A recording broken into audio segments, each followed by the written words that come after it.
A fera estava a poucos metros de distância quando Benedita sentiu as forças a abandonarem completamente. Suas pernas tremiam sem controle, o ar faltava nos pulmões e ela compreendia que não havia mais energia para seguir adiante. Atrás dela, já distante demais para escutar qualquer coisa, ficaram os rastros do rapaz que havia corrido desesperado, deixando a velha senhora sozinha quando avistaram o animal. "Perdão, mãe!" Ele havia berrado sem sequer virar a cabeça, as pernas jovens o carregando para longe, enquanto ela cambaleava nas rochas do trajeto. Agora Benedita estava abandonada, com a onça se aproximando lentamente, o corpo enorme oscilando entre as árvores, os olhos dourados cravados nela. Ela permaneceu imóvel, o tórax subindo e descendo com esforço, as mãos sacudindo. Tinha 62 anos, havia educado aquele garoto sem ajuda depois que o esposo faleceu. Tinha se sacrificado até os músculos gritarem de dor para colocar alimento na mesa e agora estava ali largada como um cachorro velho que não tem mais utilidade. A onça também parou a aproximadamente 10 metros, observando ela com aquela tranquilidade mortal dos grandes caçadores. Benedita fechou as pálpebras, aguardando o inevitável, imaginando que ao menos seria algo veloz, porém o ataque não aconteceu.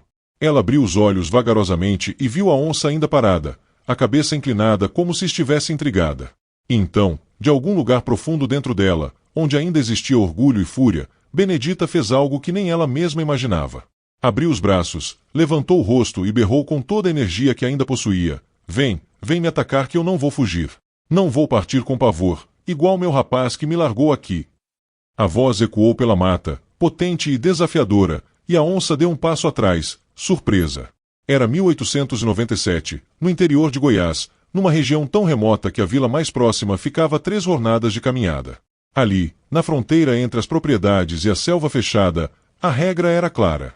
Os resistentes sobreviviam, os vulneráveis pereciam, e as onças eram senhoras da escuridão. Benedita conhecia essas regras melhor que qualquer um.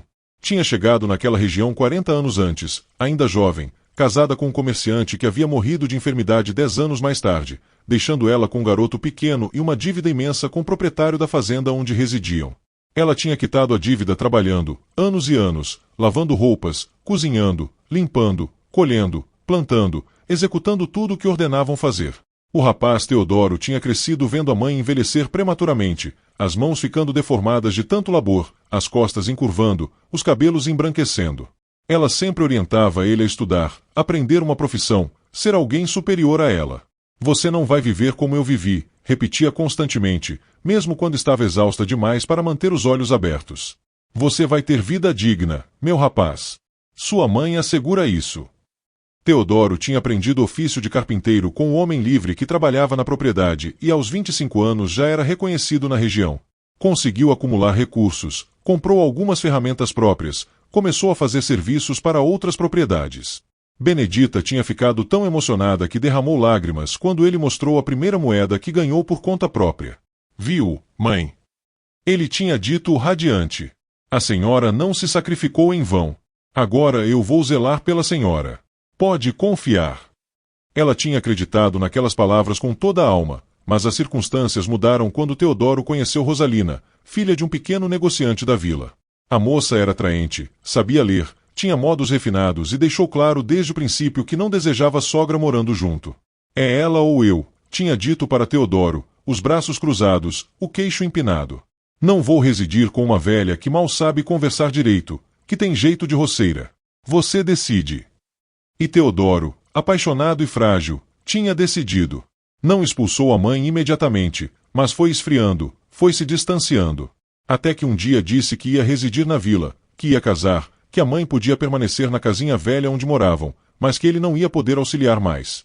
Benedita tinha ficado abandonada aos 60 anos numa casinha de pau a pique que estava desmoronando, sem recursos, sem energia para trabalhar como anteriormente. O patrão da propriedade deixou ela ficar por compaixão, mas não remunerava mais nada.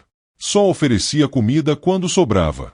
Ela sobrevivia catando lenha, fazendo uns trabalhos esporádicos, aceitando esmola disfarçada de vizinhos que tinham compaixão. Via o rapaz na vila às vezes, sempre apressado, sempre desviando o olhar.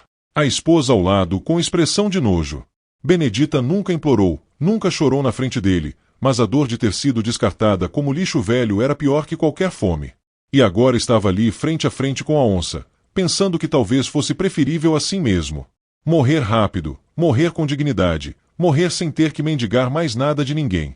A onça deu mais um passo cautelosa e Benedita manteve os braços abertos, o corpo tremendo, mas ereto. Vem, repetiu mais baixo agora. Acaba logo com isso. Mas a onça não atacou. Ficou ali observando e depois de um momento que pareceu durar uma eternidade, virou e sumiu na mata, silenciosa como tinha aparecido. Benedita caiu de joelhos, as pernas finalmente cedendo, o corpo todo tremendo de um jeito que ela não conseguia controlar. Não compreendia o que tinha acontecido, não compreendia porque estava viva. Ficou ali por muito tempo, chorando, rindo, orando, tudo ao mesmo tempo, até que escutou vozes. Eram homens vindo pelo caminho, carregando tochas, chamando o nome dela. Alguém tinha visto a onça, tinha dado alarme e estavam procurando. Quando a acharam viva e inteira, ficaram chocados. Dona Benedita, gritou Martinho, um dos vaqueiros da fazenda. A senhora está bem? Cadê seu rapaz? Ela se levantou vagarosamente, limpando o rosto com as costas da mão. Meu rapaz correu, disse a voz exausta. Me deixou para a onça, mas a onça não me quis. Martinho e os outros homens trocaram olhares, o choque estampado nos rostos. Como assim ele deixou a senhora? Perguntou outro vaqueiro, um rapaz novo que conhecia Teodoro. Ele fugiu e deixou a mãe para trás. Benedita não respondeu mais nada, só começou a caminhar de volta para a propriedade. Os homens a acompanharam em silêncio, mas ela podia sentir a fúria deles crescendo a cada passo. No sertão havia códigos. Podia-se roubar, podia-se brigar, podia-se até matar por motivo justo. Mas abandonar mãe velha para ser devorada por fera era algo que não se perdoava. Era covardia da pior espécie. Era traição de sangue. Era o tipo de coisa que marcava um homem para sempre. A notícia se espalhou antes do amanhecer. O patrão da propriedade, Coronel Venâncio, mandou chamar Benedita assim que soube. Ela foi até a casa grande com as roupas ainda sujas de terra, o corpo doendo de cansaço, esperando ser mandada embora. Afinal, tinha virado motivo de confusão e os patrões não gostavam disso. Mas quando entrou na sala, viu o coronel sentado na cadeira grande de couro, o rosto vermelho de raiva e a esposa dele, Dona Adelaide, de pé ao lado, os olhos marejados. Dona Benedita, disse o coronel a voz grave, me conta o que aconteceu. Quero ouvir da senhora. Ela contou tudo, sem chorar, sem dramatizar. Contou como tinham visto a onça, como Teodoro tinha corrido sem olhar para trás, como ela tinha ficado sozinha, como tinha enfrentado o bicho. O coronel ouvia com o maxilar travado, as mãos apertadas nos braços da cadeira. Quando ela terminou, ele ficou em silêncio por um longo momento, depois chamou o capataz. Damião, disse, vai na vila e traz aquele cachorro do Teodoro aqui. Arrasta se for preciso. Quero falar com ele. O capataz saiu imediatamente e Dona Adelaide se aproximou de Benedita. A senhora vai ficar aqui na casa grande por hoje, disse suavemente. Vai tomar um banho, comer direito, descansar. Depois a gente vê o que fazer. Benedita quis recusar, mas não tinha força para discutir. Deixou-se ser levada para os fundos da casa, onde as empregadas a ajudaram a se limpar, e deram roupa limpa para ela vestir. Teodoro chegou ao meio-dia, trazido pelo capataz, o rosto pálido, as mãos tremendo. Tinha ouvido a história toda pela vila. Sabia que estava em apuros. O coronel o recebeu na varanda, na frente de todos os trabalhadores, que tinham se juntado para ver. Então, disse o coronel, a voz cortante, você é o homem que abandona a mãe para a onça. Teodoro tentou falar, mas as palavras saíram atropeladas, sem sentido. Eu entrei em pânico, coronel. Eu não pensei. Você não pensou, repetiu o coronel. Sua mãe criou você sozinha, trabalhou que nem condenada para dar comida para você e na hora que ela precisou, você não pensou. O silêncio que seguiu era pesado como chumbo. Teodoro olhou em volta, viu os rostos dos homens ao redor, viu o desprezo nos olhos de cada um. Coronel, tentou de novo, eu posso explicar. Não tenho que explicar, cortou o coronel. Você mostrou o que é. Agora vai ouvir o que eu decidi. O coronel se levantou, desceu os degraus da varanda, ficou cara a cara com Teodoro. Você não trabalha mais em lugar nenhum nessa região, disse devagar.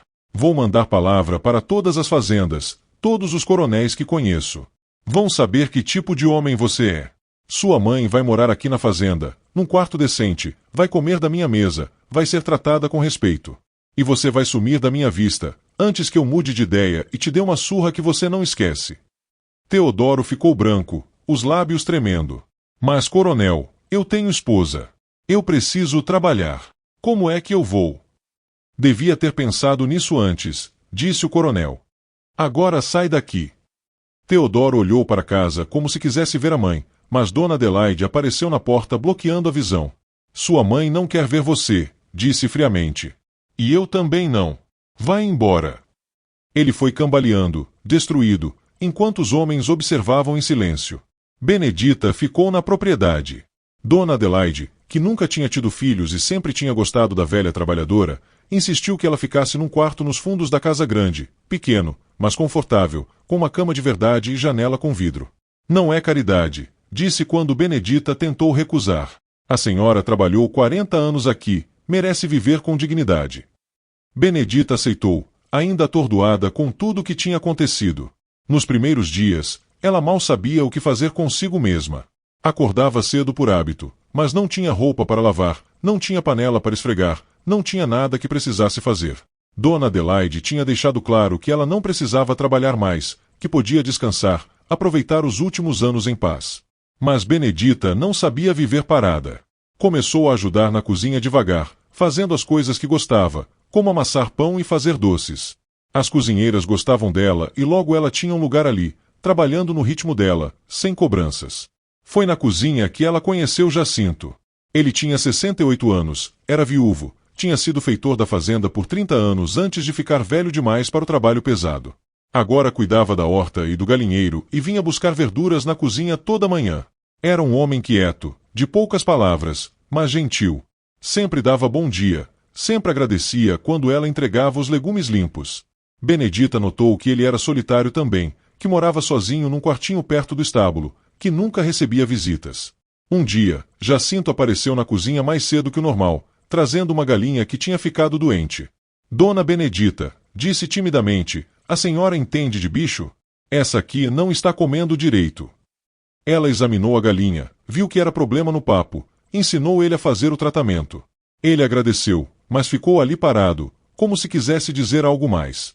Aconteceu alguma coisa? Ela perguntou. Jacinto coçou a cabeça sem jeito. Eu ouvi o que aconteceu com a senhora, com seu rapaz. Só queria dizer que ele é um tolo. A senhora não merecia isso. Benedita sentiu os olhos arderem, mas segurou as lágrimas. Obrigada, seu Jacinto, disse baixinho. É bom ouvir isso. Ele assentiu ainda sem jeito, e foi embora com a galinha. Mas a partir daquele dia, começou a aparecer mais na cozinha, sempre com alguma desculpa. Trazia ovos frescos, trazia temperos da horta, perguntava receitas. As cozinheiras riam, faziam piadinhas, dizendo que Jacinto estava enfeitiçado, mas ele não ligava. E Benedita, aos poucos, começou a esperar por aquelas visitas. Eles começaram a conversar de verdade numa tarde de domingo, quando a fazenda estava quieta e a maioria das pessoas tinha ido para a vila. Benedita estava sentada na sombra de uma árvore, remendando uma toalha, quando Jacinto apareceu com um banquinho. Posso fazer companhia? Perguntou. À vontade. Ela respondeu surpresa. Ele sentou, ficou quieto por um tempo, depois começou a falar. Contou da esposa que tinha morrido fazia 20 anos, de como tinha sido difícil continuar sozinho, de como os filhos tinham ido embora para o Rio de Janeiro e nunca mais tinham voltado. Eles escrevem uma vez por ano, disse a voz cansada, no Natal. Mandam uma carta dizendo que estão bem, que a vida na cidade é boa, mas nunca convidam o pai velho para visitar. Acho que tem vergonha de mim, né? Peão de fazenda não dá orgulho para filho de cidade. Benedita parou de costurar, olhou para ele. Sei como é, disse suavemente. Criar filho com sacrifício e ver que no fim não valeu de nada, que a gente podia ter sumido que não ia fazer diferença. Jacinto olhou para ela e havia tanta compreensão naqueles olhos cansados que Benedita sentiu algo apertar no peito. Faz diferença, disse ele depois de um momento. A gente não vê, mas faz. Meus filhos estão vivos porque trabalhei para dar comida. Seu rapaz também. A gente não é nada para eles, mas sem a gente eles não existiam. Era uma verdade amarga, mas também era um consolo. Eles ficaram ali até o sol começar a baixar, conversando sobre coisas que nunca tinham falado com ninguém, sobre a dor de ser esquecido, sobre a solidão de envelhecer sem ter quem se importa. Daquele dia em diante, viraram companhia um do outro. Tomavam café juntos de manhã, antes do resto da fazenda acordar. Ele trazia pão e ela fazia o café, e ficavam conversando sobre os planos do dia, sobre o tempo, sobre as memórias. Aos domingos, caminhavam juntos até o rio, devagar, no ritmo dos ossos velhos, e ficavam sentados na beira da água, só observando a correnteza. Não precisavam falar muito. A presença um do outro já era suficiente. Os trabalhadores da fazenda começaram a notar. No começo faziam piadinhas, dizendo que os velhos estavam namorando, mas era tudo com carinho. Dona Adelaide também notou e ficou contente. Que bom que a senhora tem companhia, disse para Benedita um dia. O Jacinto é bom homem, merece ter alguém também. Benedita ficou vermelha, tentou dizer que não era nada disso, mas Dona Adelaide riu. Não precisa ter vergonha, Dona Benedita. Não tem idade para começar de novo. Se vocês gostam da companhia um do outro, aproveita. Foi Jacinto quem tomou coragem primeiro. Numa noite de São João, quando tinha festa na fazenda, ele apareceu na porta do quarto de Benedita com um raminho de flores do mato. Dona Benedita, disse, a voz tremendo um pouco, eu sei que a gente já é velho, que já viveu muito, mas eu queria perguntar se a senhora aceita casar comigo. Não por precisar, não por obrigação, mas porque eu gosto da senhora, gosto de estar perto e queria passar o tempo que me resta tendo a senhora como esposa de verdade. Benedita ficou parada, segurando as flores, o coração batendo forte. Fazia tanto tempo que ninguém a queria, tanto tempo que ninguém ligava se ela existia ou não. E ali estava aquele homem bom, simples, oferecendo não apenas companhia, mas respeito, mas amor do jeito que ele sabia dar. Eu aceito, seu Jacinto, disse a voz embargada. Aceito sim. Ele sorriu, um sorriso tímido e bonito, e tomou as mãos dela entre as suas, calejadas e trêmulas como as dela. Casaram 2 semanas depois, numa cerimônia simples na capela da fazenda. Dona Adelaide insistiu em fazer um almoço de casamento, e metade da fazenda compareceu. Benedita usou um vestido que Dona Adelaide tinha mandado fazer, verde claro, simples, mas bonito. Jacinto vestiu a roupa boa dele, lavada e passada com capricho. Quando trocaram as alianças, simples argolas de metal que ele mesmo tinha feito, estavam os dois chorando, mas eram lágrimas de felicidade. O coronel deu para eles uma casinha melhor, com 2 quartos, cozinha própria, uma varandinha. Era pequena, mas era deles. Benedita e Jacinto se mudaram juntos, levando os poucos pertences que tinham, e começaram uma vida nova. Ela continuou ajudando na cozinha da casa grande, mas agora ia embora no fim do dia para a própria casa, onde Jacinto esperava com a mesa posta e o lampião aceso. Jantavam juntos, conversavam, depois sentavam na varanda para ver as estrelas antes de dormir. Eram felizes de um jeito quieto, sem alarde. Não tinham muito, mas tinham o suficiente. Tinham teto, comida, trabalho leve e, mais importante, tinham companhia. Acordavam juntos, dormiam juntos, dividiam os dias e as noites. Jacinto cuidava da horta e Benedita cuidava da casa e do quintal, onde plantou flores e ervas. Aos domingos, depois da missa, recebiam visitas de outros trabalhadores velhos da fazenda, que vinham tomar café e conversar. As notícias de Teodoro chegavam de vez em quando, sempre ruins. Ele tinha perdido o trabalho de carpinteiro porque ninguém mais confiava nele. A esposa tinha largado dele, voltando para a casa dos pais. Ele tinha tentado arranjar trabalho em outras fazendas, mas a palavra do coronel Venâncio tinha se espalhado e ninguém queria empregar um homem que tinha abandonado a própria mãe. Estava vivendo de biscates, morando numa casa miserável na vila, bebendo demais. Benedita recebia essas notícias sem dizer nada, mas Jacinto via dor nos olhos dela. Ainda dói? Perguntou uma noite. Dói, ela admitiu. É meu rapaz, né? Por mais que tenha feito, ainda é sangue do meu sangue. Não consigo só apagar isso. Jacinto segurou a mão dela. Não precisa apagar. Pode sentir o que sentir, mas não deixa isso estragar o que a gente tem agora. Ela concordou, mas a dor permanecia, uma pontada constante que ela tinha que aprender a conviver. Foi num dia de chuva, quase 2 anos depois do casamento, que Teodoro apareceu na porteira da fazenda. Estava magro, sujo, encharcado pela chuva. O capataz quis mandar ele embora, mas Teodoro implorou para ver a mãe. Só quero pedir perdão, disse, a voz quebrada. Só quero falar com ela uma vez. Depois eu vou embora e nunca mais volto. O capataz foi avisar Benedita, achando que ela ia recusar, mas ela ficou quieta por um longo momento. Depois disse, deixa ele entrar. Teodoro entrou na casinha de Benedita e Jacinto como um cachorro surrado, a cabeça baixa, as mãos tremendo. Jacinto ficou de pé ao lado da esposa, protetor, mas Benedita fez sinal para ele sentar. Fala, disse para o rapaz, a voz neutra. Teodoro se ajoelhou na frente dela, começou a chorar. Mãe, eu sou um covarde, disse entre soluços. Sou um cachorro, um traidor. A senhora me criou, me deu tudo, e eu abandonei a senhora na hora que mais precisou. Não tem perdão para o que eu fiz. Eu sei disso, mas eu tô aqui porque não consigo mais viver sem pelo menos tentar pedir desculpa. Benedita olhou para aquele homem destroçado, que já não era mais o filho forte que ela tinha criado, e sentiu uma mistura de dor, raiva e uma pontinha de pena. Você me deixou para morrer, disse devagar.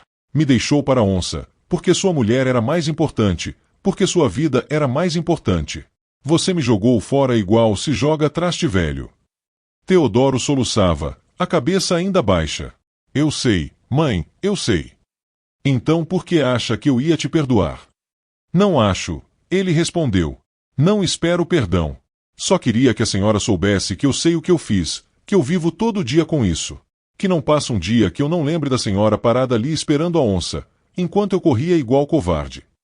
Benedita ficou em silêncio por um longo momento. Jacinto tocou o braço dela suave e ela olhou para ele. Nos olhos do marido, viu compreensão, mas também força. A decisão era dela e ele ia apoiar qualquer coisa que ela decidisse. Levanta, disse finalmente. Teodoro obedeceu cambaleante e ela ficou de pé também, ficando cara a cara com ele. Eu te perdoo, disse e viu o choque nos olhos dele. Não porque você merece, não porque o que você fez tem jeito, mas porque guardar raiva vai me matar mais do que te punir. Você já está pagando pelo que fez. Eu vejo isso. E eu não quero morrer com o coração pesado de ódio. Teodoro tentou abraçá-la, mas ela deu um passo atrás. Mas perdoar não significa esquecer. Você não é mais meu rapaz.